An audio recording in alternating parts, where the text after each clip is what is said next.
Hello mga kumare! Tara, samahan niyo ulit ako sa isang araw ng buhay ko. Walang script, walang filter, pero lagi may kwento. Welcome again to my mini vlog.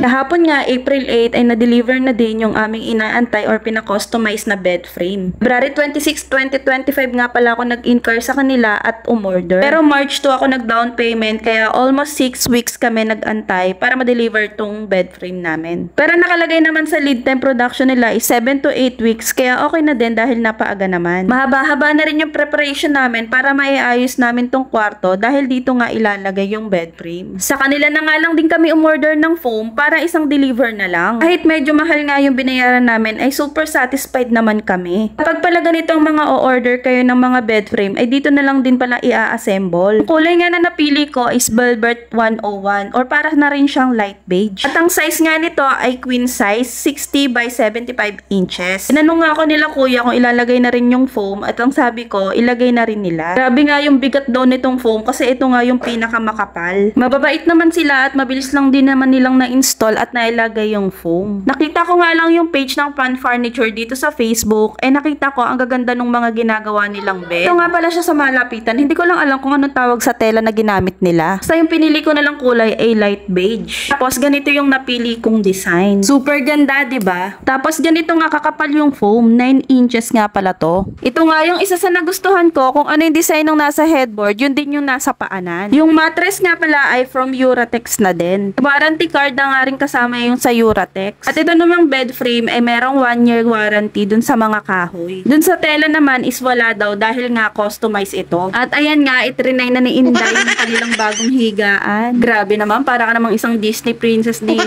O siya, ito na nga pala yung bago naming higaan. Lalagyan ko pa nga pala yan ng bedsheet kaya lalong gaganda yan. Kung may katanungan nga kayo about dito sa nabili naming bed frame, comment nyo lang sa comment section. O siya mga kumare, hanggang dito na lang. Thank you for watching. See you on my next mini vlog. Bye!